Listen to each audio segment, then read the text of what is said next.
For around $100 in materials, you can build a backyard solar system that captures up to 70% of the sun's energy as usable heat, stores it overnight in a barrel of water or a bucket of sand, and outperforms a $20,000 rooftop array on every metric that matters.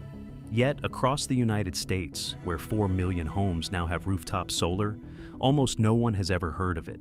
This is the parabolic solar trough. And this is the story of the ancient mathematician who proved the principle, the Philadelphia inventor, who built the first commercial plant in 1913, and why the energy industry has spent 50 years selling you the less efficient version. The parabolic trough is not a modern idea. The curve at the heart of it is one of the oldest pieces of applied geometry humanity ever discovered, and it was being used as a weapon of war more than 2,200 years ago. In 212 BC, during the siege of Syracuse, the Greek mathematician Archimedes was tasked with defending his coastal city from an invading Roman fleet. According to the historians Lucian and Anthemius of Tralles, Archimedes assembled rows of polished bronze shields along the city walls in a precise curve. When Roman ships approached, his soldiers angled the shields to focus the noonday sun into a single point on the wooden hulls. The ships, sealed with pitch and tar, ignited and burned. Historians have argued for centuries about whether this actually happened. But in 1973, a Greek scientist named Dr. Ioannis Sakis decided to settle it. At the Skaramagas naval base outside Athens, he lined up 60 Greek sailors holding bronze-coated mirrors and aimed them at a tar-covered plywood ship 160 feet away. The ship caught fire within minutes. In 2005, an engineering team at the Massachusetts Institute of Technology repeated the experiment with 127 mirror tiles aimed at an oak fishing boat. The boat ignited in 10 minutes. Concentrated sunlight could reach temperatures hot enough to ignite wood, melt metal, and, as it would later turn out, boil water hard enough to power an industrial civilization. The Chinese were doing it independently with concave bronze mirrors called Yang Sui to start ritual fires as early as the Western Zhou dynasty around 1000 BC. Priests held the mirrors out at noon and used the focused light to ignite sacred altars. The Romans, a few centuries later, built south-facing glass walls and polished metal reflectors into bathhouse architecture so consistently that the architect Vitruvius wrote a treatise on it in the 1st century BC. By the medieval period, the technology slept. But in 1774, the French chemist Antoine Lavoisier built a 4-foot glass lens in the gardens of the Royal Academy of Sciences in Paris that focused sunlight hot enough to melt platinum at 3,200 degrees Fahrenheit, the highest man-made temperature on Earth at the time.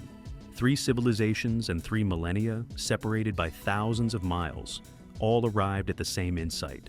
A curved reflective or refractive surface could turn diffuse sunlight into something approaching the power of fire itself. The curve they were all using has a name, and in 1913, a Philadelphia inventor would build the largest one anyone had ever seen, in the middle of the Egyptian desert. Frank Schumann was a glass and engineering inventor from Tacony, Philadelphia. He had spent 2 decades building solar engines in his backyard, convinced that within 50 years, humanity would burn through every accessible coal deposit on the planet. His first prototype in 1907, built behind his own house, was a wooden box filled with iron pipes containing ether, which has a boiling point of just 95 degrees Fahrenheit. The ether vapor, expanding under the sun, drove a 3.5 horsepower steam engine that ran continuously through the Philadelphia winter, drawing crowds of newspaper reporters. By 1911, with backing from British and German investors, Schumann partnered with physicist Charles Vernon Boys and traveled to Mahdi, a farming village on the Nile south of Cairo. The goal was simple: build a solar plant powerful enough to irrigate the desert.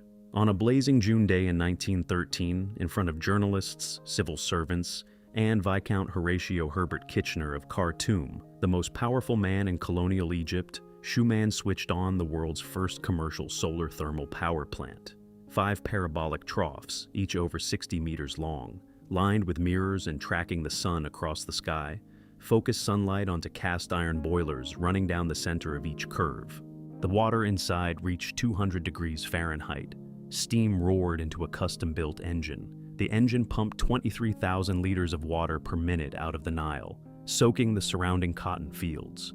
Schumann had proven in front of the British Empire that you could run a working industrial machine on nothing but sunlight. Scientific American called it the dawn of a new energy age. Schumann was already sketching a 20,000 square mile plant in the Sahara that he calculated could power the entire world. Then, in 1914, World War I began. The British Army dismantled the Maidi plant for raw materials. Schumann died in 1918 before he could rebuild. By the 1930s, cheap oil from Texas and the Persian Gulf had buried the idea of solar power for 40 years.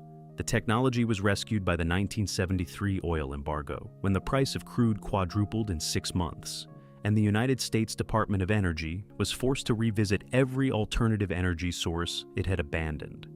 Engineers at Sandia National Laboratories in Albuquerque pulled Schumann's 1913 designs out of the archives and began modeling them with modern materials.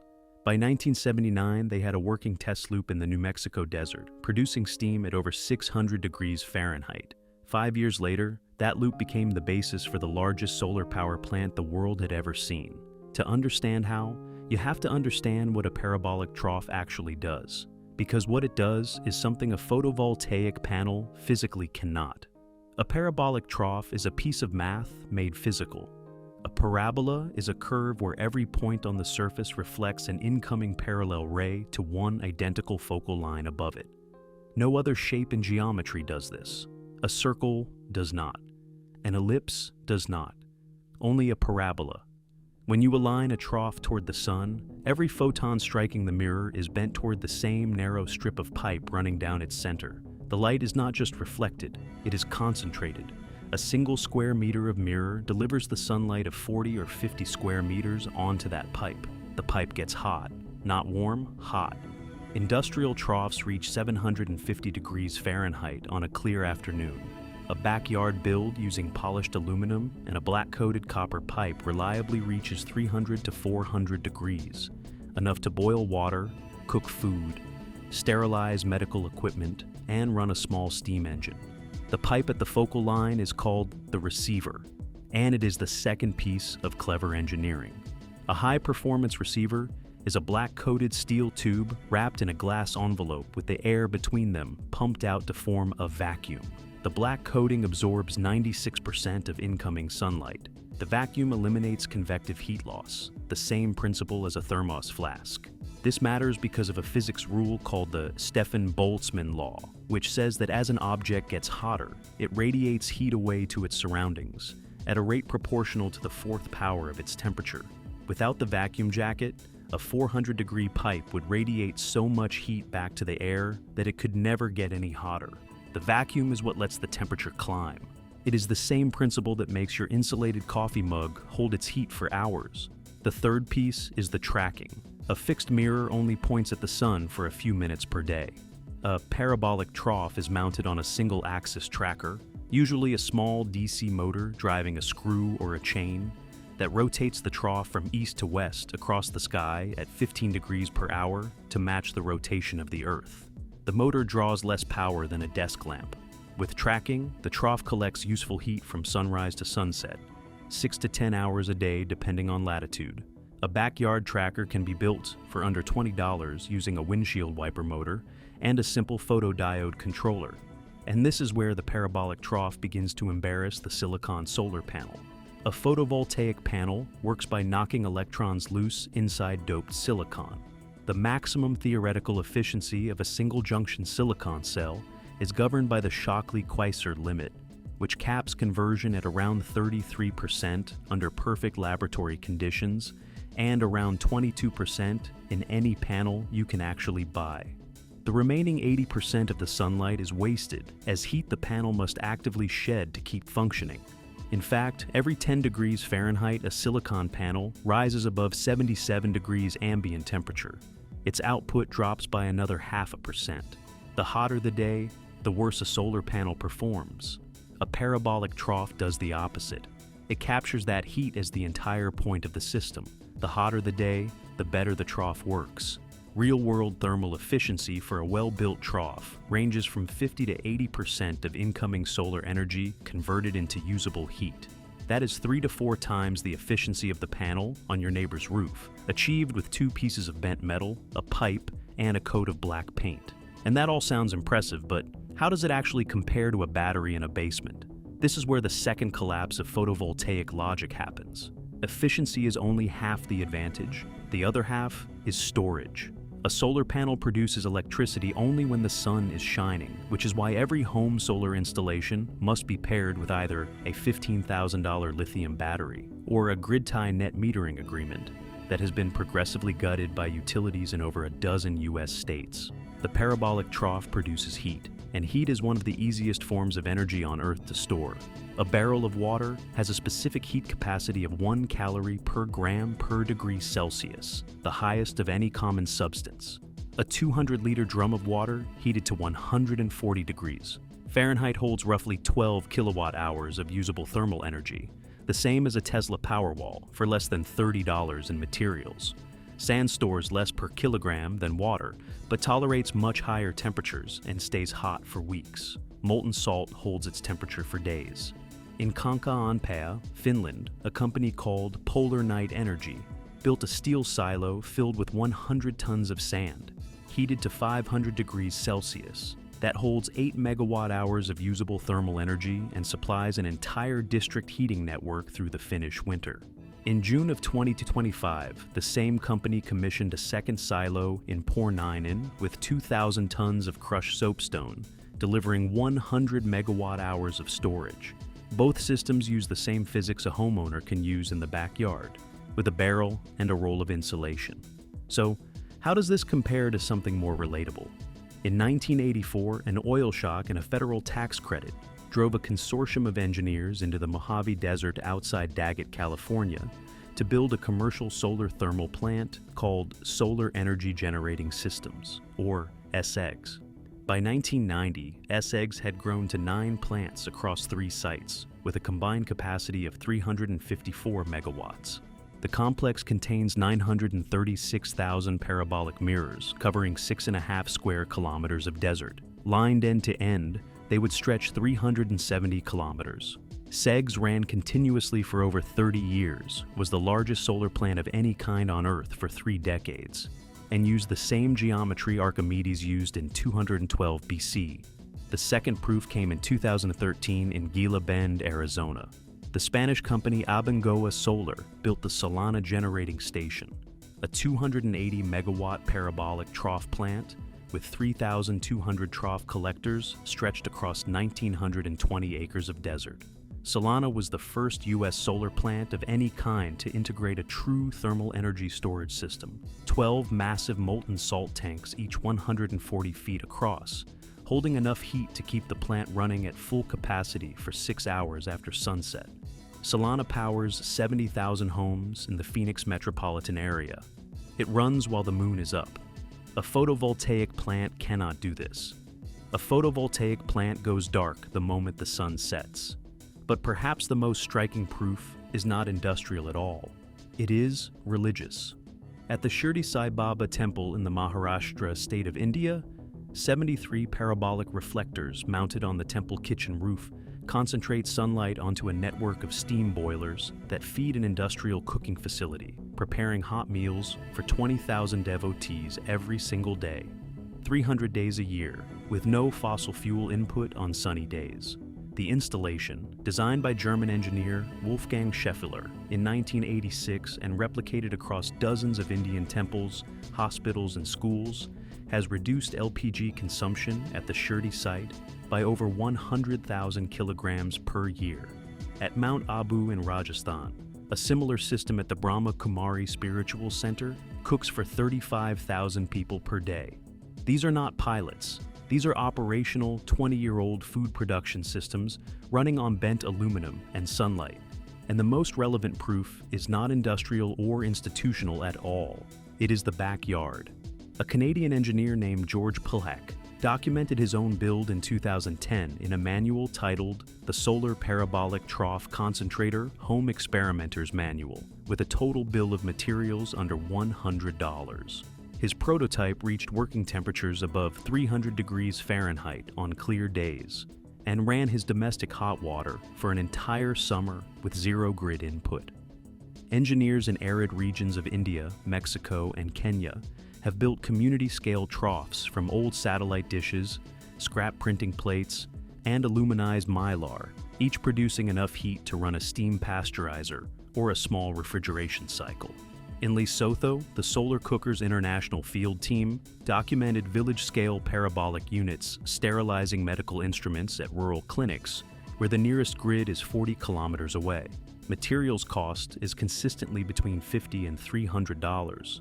So, if a parabolic trough is older than concrete, 3 to 4 times more efficient than rooftop solar, cheaper than a single high-end smartphone, and proven at every scale from a backyard prototype to a 354 megawatt power plant, why hasn't it become the standard for residential energy in the United States?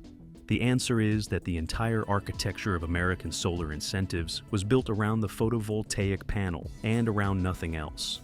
The Federal Solar Investment Tax Credit, originally passed in 2005 and renewed through the Inflation Reduction Act, allows homeowners to deduct 30% of the installed cost of a solar electric system from their federal taxes.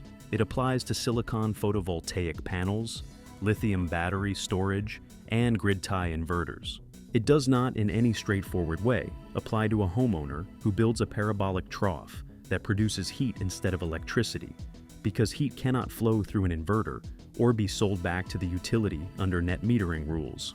The Solar Energy Industries Association, the trade body that lobbied the original ITC into existence, has over 1,000 corporate members, almost every one of them a manufacturer, installer, or financier of photovoltaic equipment. There is no equivalent association for solar thermal homeowners. The National Electrical Code, written by the National Fire Protection Association and adopted by nearly every U.S. municipality, dictates every wire, conduit, and disconnect in a residential photovoltaic installation, creating an entire certification industry of UL-listed components and licensed installers. There is no equivalent code for residential solar thermal, which means no streamlined permit pathway, no certified installer base, and no financing product. The mortgage appraisal system, governed by Fannie Mae and Freddie Mac valuation guidelines, recognizes rooftop solar arrays as adding measurable home value of around 4% per kilowatt installed. A homemade parabolic trough is, in most appraisal districts, considered an unpermitted outbuilding. The regulatory framework is structured around the assumption that all home-generated solar energy will eventually flow through the grid as alternating current electricity, and any system that does not flow through the grid is invisible to it, including to the investment tax credit, to state-level renewable portfolio standards, and to the solar renewable energy certificate markets that pay the highest yields per kilowatt hour to rooftop owners. We are told that photovoltaic panels are the modern solution, and that solar thermal is a relic of the 1970s. But in reality, the photovoltaic panel is the primitive solution. It captures less than a quarter of the sun's energy, requires rare earth elements mined under exploitative conditions in the Democratic Republic of Congo and Inner Mongolia, depends on a chemistry that degrades by 0.5% every year, and produces a form of energy, alternating current electricity, that no human body or building actually needs in raw form. What we need is heat for water, heat for cooking, heat for space heating, and a smaller amount of electricity for lighting and electronics. The parabolic trough delivers the heat directly, at 3 times the efficiency for 1/100th of the cost, with materials a homeowner can buy from a hardware store and a curve any 6th grader can plot on graph paper. It has been pushed to the margins not because of engineering, but because there is no business model in a curved mirror that you bend in your driveway, point at the sun, and never service again. It is the same succession of failure pattern visible across the entire residential energy sector, where homeowners are sold machines that depend on rare materials, require a grid connection, and degrade on a schedule that ensures a replacement sale in 15 years. So, what does a real practical path look like for a homeowner who wants to use this today? There are 2 clear options. The first is a single domestic hot water trough, around 2 meters long and half a meter wide, built from a sheet of polished aluminum or stainless steel bent over wooden ribs cut from a paper parabola template, with a 1-inch copper pipe painted with high-temperature flat black coating running along the focal line. Total materials cost runs between $80 and $150 from any hardware store. Pair it with a 200-liter insulated water tank salvaged from an old electric heater, and you have free hot water from April through October in any continental climate. For winter operation, swap the copper pipe for an evacuated tube collector, available from suppliers like Northern Lights Solar and Apricus for around $100 per tube, and the system will produce useful heat at outdoor temperatures down to 10 degrees Fahrenheit. The second option is a community or rural homestead build using salvaged satellite dishes, surplus printing plates from a commercial print shop, or commercial mylar film stretched over a plywood frame. These can be paired with a thermal mass storage unit, typically a steel drum filled with sand, gravel, or volcanic rock, buried in the ground for insulation. A 2 cubic meter sand store will hold roughly 50 kilowatt hours of heat, enough to drive a hydronic radiant floor for 2 cloudy days in a well-insulated home. The reference most builders use is George Pollack's Solar Parabolic Trough Concentrator Home Experimenter's Manual in print since 2010. Solar Cooker International in Sacramento publishes free parabolic templates, and Scheffler Dish Plans online and runs annual workshops in California, Mexico, and Kenya. Companies like SunMax Solar in upstate New York and Sunmark in Sweden sell pre-built flat plate and evacuated tube collectors for those who do not want to fabricate their own. For larger Scheffler-style community kitchens, the Indian nonprofit Gadia Solar publishes installation specs and trains village engineers across South Asia and East Africa. The limitations are real. The system works best between latitudes of 0 and 45 degrees, performs poorly under heavy cloud cover, requires a south-facing yard or rooftop with clear morning to afternoon sun, and asks the user to think in stored heat rather than instant electricity. But once the system is built, it has no service contract, no inverter to replace, no battery chemistry to degrade, and no grid permission to ask for. The mirror does not know what year it is. It will work for the next 40 summers exactly as well as it worked on the first. The parabolic solar trough is a 2,200-year-old answer to a 21st century problem built from sheet metal and pipe, shaped by the same mathematical curve Archimedes used to defend Syracuse. And the modern energy financing system has decided that because it produces heat instead of grid electricity, it does not exist on any tax credit, any net metering schedule, or any mortgage appraisal sheet.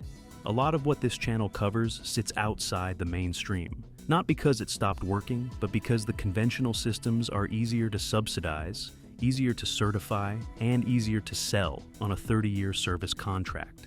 If discovering the lost art of self-sufficiency and direct energy ownership matters to you, subscribing and sharing is the simplest way to make sure this kind of knowledge keeps being found.